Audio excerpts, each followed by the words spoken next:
Hello mga sangkay! Welcome back to my channel. Ito po muli ang inyong sangkay na sa Sangkay Lons muling nagbabalik. Kumusta? Kumusta kayong lahat? Sana nasa maayos na kalagay ng lahat. Mapadito sa Pilipinas or sa mga nasa ibang bansa, dobling ingat tayo, no? So mega love shoutout sa inyong lahat. Sa Team Sangkay Original, Team Sangkay Sponsors, Team Kalinga, Kuya Val, at Edna, Kalinga Prab.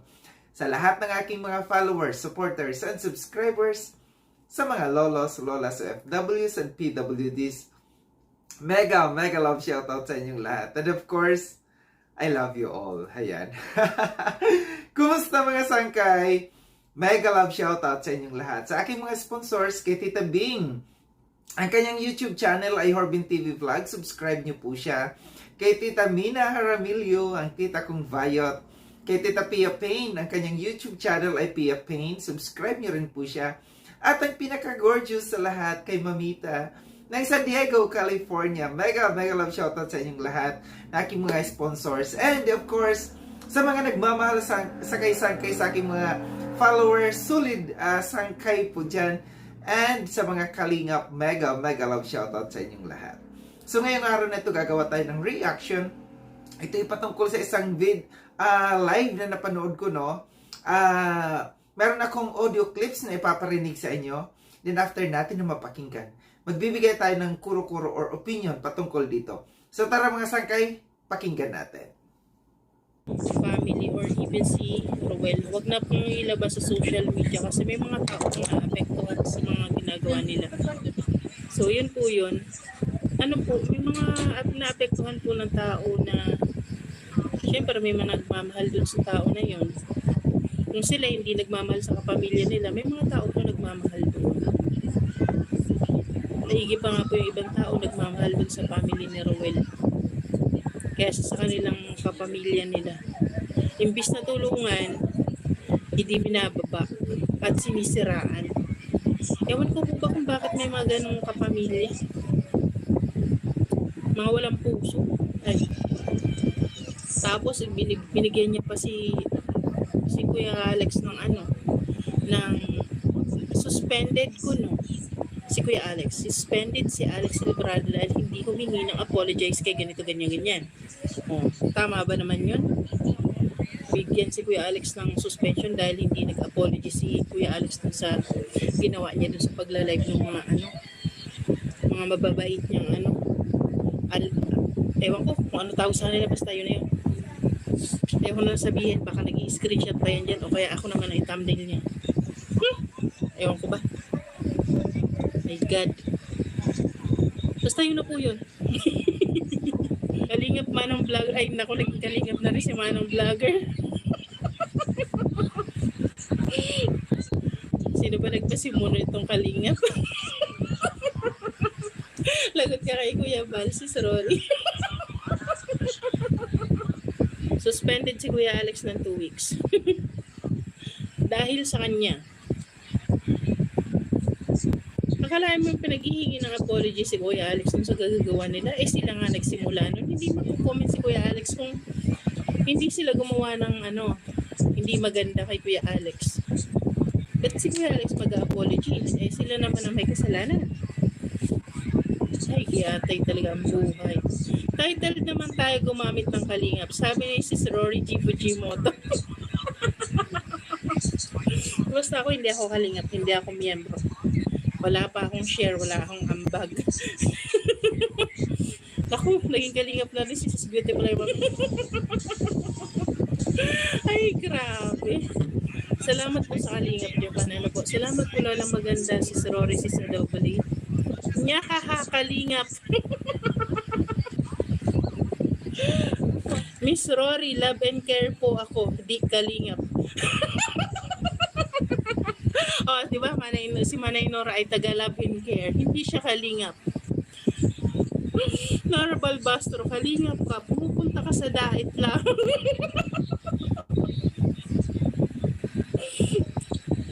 Huli ka, Manay Nora. Pumunta ka ng dait. Ay, bakit yung iba ganaw daw, matapang pinya, ginamit ang kalingap sa pangbabanat, sabi ni si Rory G. Fujimoto. Miss BL, di po Kalingap ang pinuntahan namin. Sila po yung pinuntahan ng Kalingap.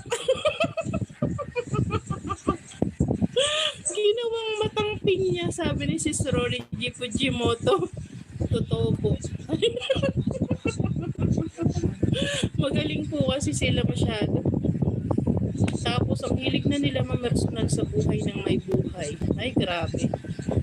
Grabe po. Huwag malulungkot si Kuya Kalingap LJ. Sino ang nagsuspended? Alam niyo na po yun. Hindi ko na po kailangan i-mention yung kanyang name at pinadalhan po ng suspension si Kuya Alex. My God, napakabait na talagang tao. Ba't niya pinapahingi ng apology po? Sabi dun sa suspension, hindi daw po kasi naghingi ng apology si Kuya Alex. So, suspended si Kuya Alex ng 2 linggo. Dinidinay nyo ang Kalingap, sumbong ko kayo, sabi ni Sis Beautiful Life. Sino susumbong mo, Sis BL? Nagpakilala nga si Manay Nora, taga Love and Care. Si Sis Rory, taga Kalingap, Japan. Kalingap ka, Sis Rory? Hindi mo na ako kalingap. Ayan, si Sir, narinig mo sa Tiglay, hindi siya Kalingap. Bakit sila nanghihingi ba sila ng paumanhin? Maayos, masyado sila. Di daw po kasi nanghingi ng paumanhin si Kuya Alex sa kanyang nasabi. So, suspended si Kuya Alex. Abangan niyo po, magla-live yan si Kuya Alex. Hayaan sila, hindi man nila ang YT, sabi natin, Feliciang official. Hindi ka ng sorry, makakakain tayo. Oo nga, yun nga eh. Hindi na tayo mabubusog dyan. Oh, si Rory, narinig mo ah. Sino ang nag-suspended? Yung mabait pong nila, boss. Yung napakabait po nilang boss, na sobrang bait. Suspended po si Kuya Alex ng 2 linggo. Manay Pinijishima, shoutout po sa'yo, magandang gabi. Sila nabalikan, masyado yung mata nila, sila bulinaw. Tapos tawag pa sa amin daw ay bunga bulinaw daw. Tapos ay imburnal na lang daw kami tumira. Ay grabe, napakabait talaga nila. Opo, Kalingap kami. Lalong-lalo na yung leader namin si Kalingap MM143 Vlog. Ay, lahat kayo kalingap pa. Ay, nakikakalingap na kayo. Walang reactor si Kuya Bal, sabi ni Manay Pinijishima. Rory G. So yun mga sangkay, at pinapakinggan no, yung audio clips na aking kinuha. Mula ito sa live doon sa kay Lorraine Official, no? Yung kanyang YouTube channel ay Lorraine Official. Para po sa kaalaman ng lahat, itong si Lorraine Official ay kapatid ng asawa ni Alex Librada na si Glyza, no? So, anong tawag doon? Bilas? Di ko alam. Basta kapatid siya ng asawa ni Alex Librada na si Glyza, yung si Lorraine Official. So, pinagtatawanan niya dito yung Kalingap. No, dito sa kanyang live na ito, pinagtatawanan niya ang Kalingap. And, dito sa umpisa na pinarinig ko sa inyo no, na audio clips, na sinasabi niya na si Ruel daw, buti pa daw yung yung hindi kamag-anak, minamahal si Ruel, kesa sa mga kamag-anak na anong tawag, parang binabagsak, no? Nilalait daw, sabi niya gano'n. Gano'n yung pagkasabi niya dito. Sino ang nagsabi sa'yo na si Ruel ay nilalait? Si Ruel ay binabagsak ng kanyang mga kamag-anak, no? So, lumalabas dito, no, na parang nagagalit kasi siya na si Alex Librada ay nasuspend, no? So, hindi po masususpend si Alex Librada kung wala siyang nagawang kasalanan, no? So, dapat yun yung dapat isipin ninyo. Hindi basta-basta nagsususpend ang Kalingap kung walang dahilan, no? Kung walang dahilan. So, kaya nasuspend si Alex Librada dahil nga doon meron siyang nagawang kasalanan. And dito sa pagtatawa mo sa Kalingap, iniinsulto mo yung Kalingap, sobrang pang-insulto mo dito. Tandaan mo, lahat ng mga binabasa mo na mga nandoon sa live mo, mga viewers mo, mga Kalingap. Kilala ko, yung isa si Ate Feli Chang, Kalingap po yan. Nagme-message po yan sa akin. Nagpi-PM po yan sa akin. At nasa loob yan ng GC. So yung mga nandoon, itong channel niya, yung live niyang ito, pinamumugaran din ng mga bashers ng Kalingap. No, hindi maganda itong kanyang ginagawa na nagla-live na nandoon ng mga bashers ng Kalingap. Binabash yung Kalingap. Tawa siya ng tawa. Sabi niya, hindi daw siya Kalingap. Dahil hindi daw po siya nag-ambag. Hindi daw siya nag-aambag. Wala daw siyang pang-ambag.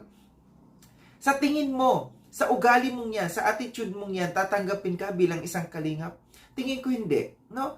Dahil sa attitude mong yan, na pinakita mong yan, mas lalong hindi ka karapat-dapat na maging Kalingap sa ginawa mo. Sa lahat ng mga nandiyan dyan, ng mga viewers niya na nagtatawa, pinagtatawanan ang Kalingap. Tapos sabi pa niya, may isang nag-comment doon na sabi niya, hindi daw siya Kalingap, love and care daw siya.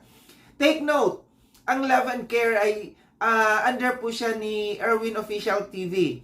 Si Erwin Official ay Kalingap, under Kalingap. So kung meron kayong pag-iisip, meron kayong utak, meron kayong common sense, sasabihin nyo ba yun na hindi kayo Kalingap?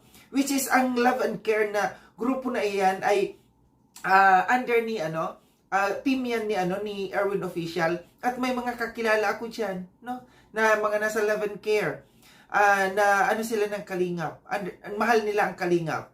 So ikaw Lorraine Official, bago ka mang-insulto sa Kalingap, bago mo insultuhin ang Kalingap, tandaan mo yung ipinagtatanggol mong yan na si Alex Librada ay matagal po yan na kinabang sa Kalingap, no, nakinabang siya ng pagkatagal-tagal sa Kalingap, kinupkup siya ng Kalingap, and hanggang sa ngayon, under siya ni Roel. Si Roel ay under ng Kalingap. So, ibig mong sabihin, huwag mong pagtawanan ng Kalingap dahil si Alex Librada, kahit nasa kabila siya, ay under pa rin siya ng Kalingap dahil si Roel ay under ng Kalingap. No?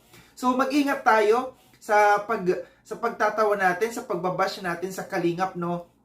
Kasi maraming mga mata na nanonood sa inyo, na nakasubaybay sa inyo. Dumadami ang mga bashers sa ngayon dahil nga dito sa kabilang grupo na ito, na nandoon sa kabilang grupo na yan, lalo't-lalo na yung mga blue hearts na yan.